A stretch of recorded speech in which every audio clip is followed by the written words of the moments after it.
model work given the legal and safety implications.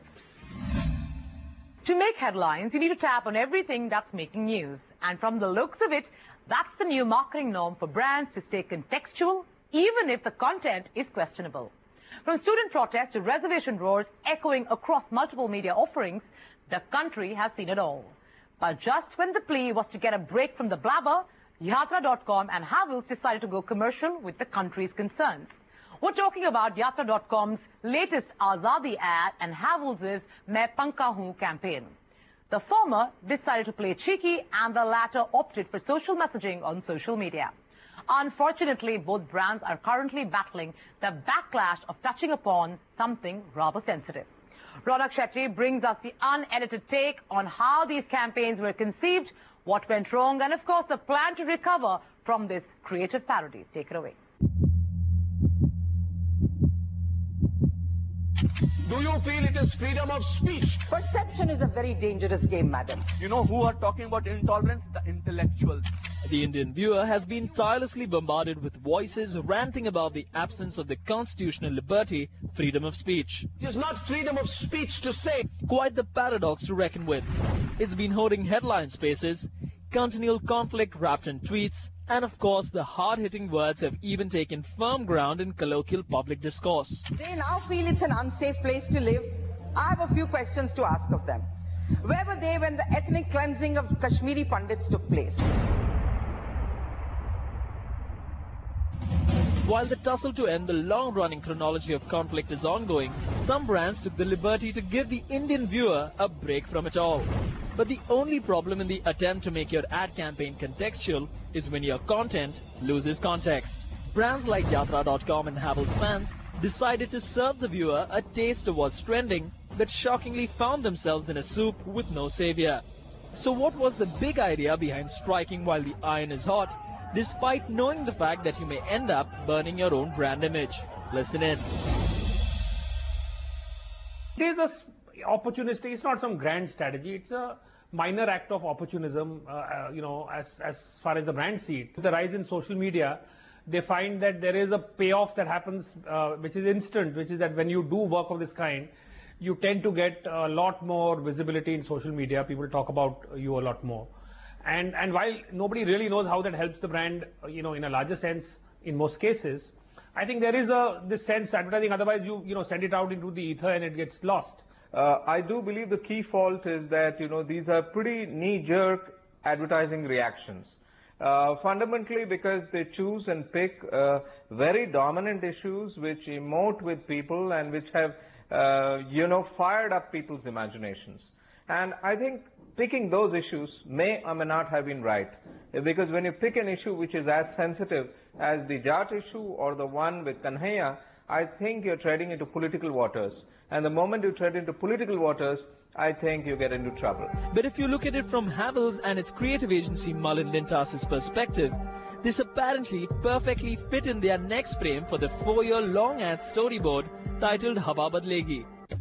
मैं पंखा हूँ, भले मैं छोटा पंखा हूँ, अपनी हवा में हूँ पला, अपने दम पर हूँ खड़ा, नहीं चाहिए मुझको सीढ़ी, अरे मैं हूँ आने वाली पीढ़ी, मैं खुददार पंखा हूँ, नहीं उड़ाता ऐसा झोंका जिससे देश को हो धोखा, अरे आग लगा के देख ले कोई, मैं बुझा कर रहता हूँ। ओए, कौन है तू? मैं पंखा हूँ। नई सोच की नए जोश की हवा बना ही देता हूँ, रे मैं चलूँ तो हवा चलेगी, मैं बदलूँ तो हवा बदलेगी। Havells fans, हवा बदलेगी। Unfortunately, their creative endeavor was struck by lightning. Nerve-wracking visuals, hard-hitting lyrics and profound social messaging. The perfect camaraderie of creative craft that's only if you are marketing an NGO working towards social change. No wonder once this social messaging spot hit the on-air slot, the brand ever since has been attempting to clear the air with social media apologies. So to hit the rewind button, we decided to ask the agency and the brand Top Guns what triggered it all. But the brand and its creative agency chose to stay off camera. See, this is a backlash of, I think, what the brand gets kind of accused of in this case is something that is serious. and therefore the brand decides that, you know, it will not take the risk of getting into such sensitive areas. So it backs off. I think it's a call that is taken, which is either it is with the recognition it's something that they shouldn't have, or it is with the feeling that, you know, this is not worth, it is too sensitive an issue.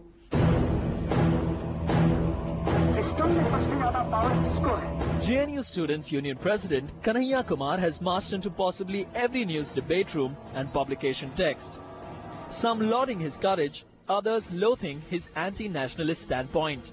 But Yatra.com and its creative agencies, Scarecrow Communications Asia, made an addition to the list, but with a ludicrous imitation. This spot features a Kanhaiya Kumar doppelganger, and this one isn't battling for the passage to freedom, but an airline window seat. Madam एक window seat दीजिए ना please. Sorry sir, सारे window seats booked है। Booked है मतलब?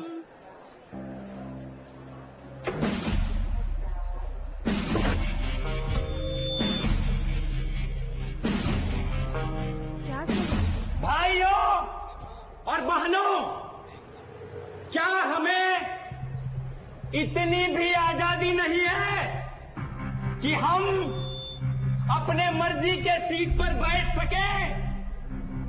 अरे हमें चाहिए, अरे लेते रहेंगे अपनी सीट चुनने की, विंडो सीट की, वोटिंग की, लंबी लाइन से, अरे यात्री एकता। मनचाही सीट चाहिए तो डोंट डू नारेबाजी, जस्ट डू समझदारी एंड डाउनलोड यात्रा.com का flight web check in app. Choose करो अपनी मनपसंद सीट किसी भी एयरलाइन की कहीं भी। Download the app today. So what really prompted Yatra.com to hijack the current student uproar with an arsenal of absurdity?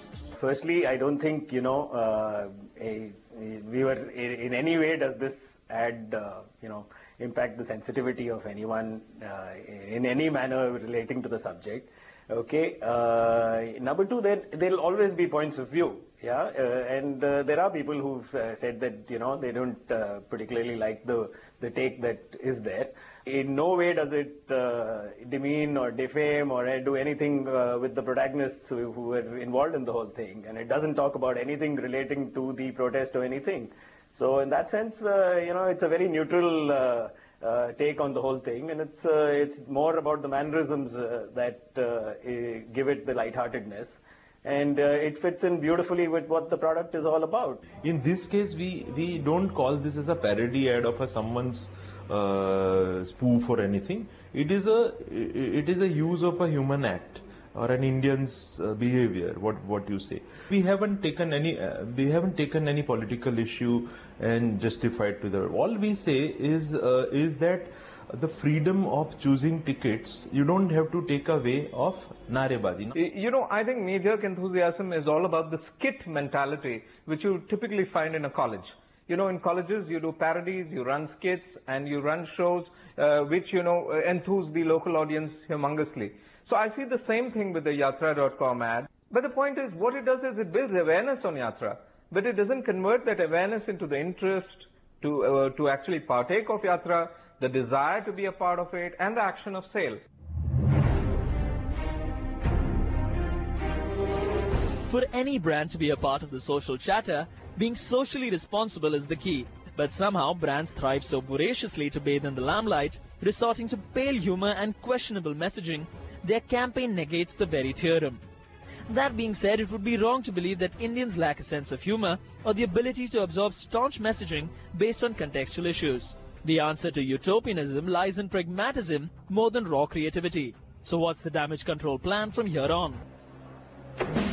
I don't think there is any, you know, I don't think there was an intent that was so deep that they have to, you know, work hard to repair the damage. They just have to be more sensitive the next time around. The great thing about today is that everything is intensely important for about 10 minutes. So, you know, it will pass.